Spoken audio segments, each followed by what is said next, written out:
at me. You got glitter? You got I love you. I brought candy from... Typically when a guy shows up with glitter on his hands, it's not from carrying It's like, candy. where have you been? Yeah, How am I going to go exactly. home with this? Now You see all the glitter I have all over my... You have brought us candy because... Because myself and Paul Rudd and a friend Andy and our spouses bought a candy store in upstate New York. Really?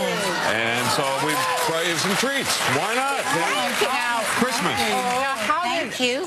You live on a farm upstate, I do. I far live from on a farm. Hollywood. Even Yeah. though you're a Hollywood star. How did you and Paul Rudd and your spouses come to own a candy store upstate? Well, when we first moved to upstate New York, a little town called Rhinebeck, and the first place that I ever visited, Rhinebeck, huh?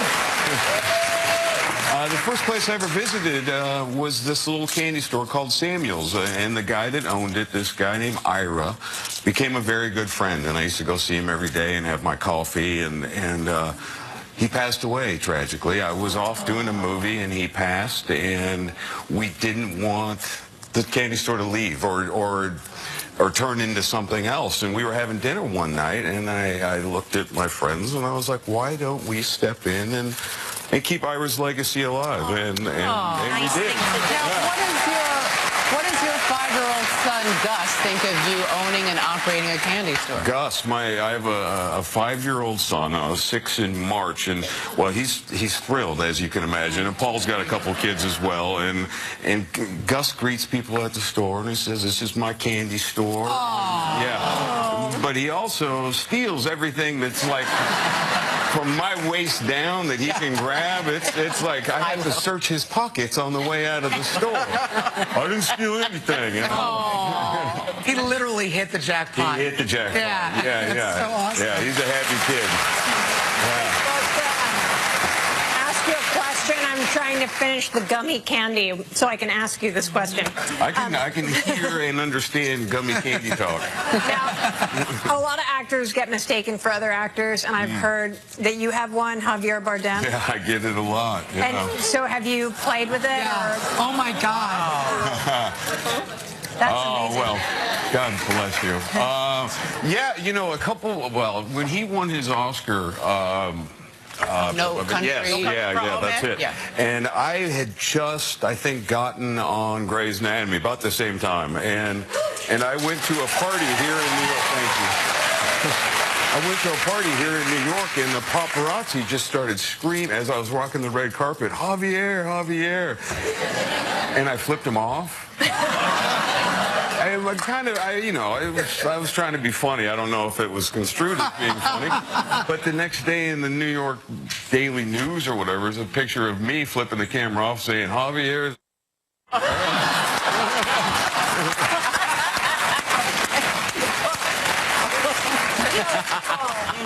That got bleeped, yeah? We got a little delay here. He took the fall. I think it was quickly discovered that that wasn't him. He's a much kinder man. I love it. So, Jeffrey, Yes. we are all ecstatic that you have joined the cast of The Good Wife. Thank you. And we hear that your #1 superfan talked you into it. Now, Yeah. who was that? It was my mom. Yeah. I had never seen the show. Mostly, just my schedule kind of keeps me away from being able to really follow television like I should, except for you guys. And, yeah, naturally. And I knew my mom, whenever I see her, she talks about The Good Wife and has for years. And so when I got offered the role, I called my mom and I said, "Can you tell me, why the show was so great to you?" And she had this, and she's not a television exec, and yet she had this answer about character development and the strong female role and how well written it was. And by the end of the phone call, I was like, well, shoot.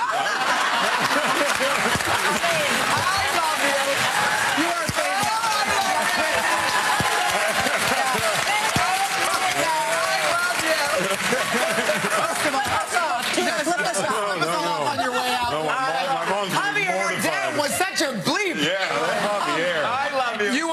You are quick quickly leaping to number 1 on our favorites list here at the top. We have to talk about this other role. I want to say, first of all, I'm such a huge fan of yours already. Then you brought me gummy Coke bottles, which is my favorite candy from when I was a kid. Awesome. And you're about to be on one of my favorite shows, The Walking Dead. Yeah. So, and I'm a little bit of a crazy super fan for that show, so I'm very excited. You're going to be playing a character that's very famous to people who know the comic book, the supervillain Negan. That's right. How quickly did you say yes to this job when that call came into you? Like almost immediately. You know, my agent and manager called, and because at that time it was very secretive.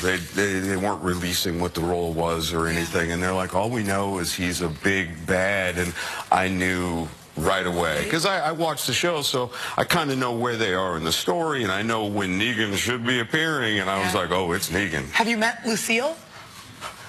You can't say? Oh, I feel like that was a scoop.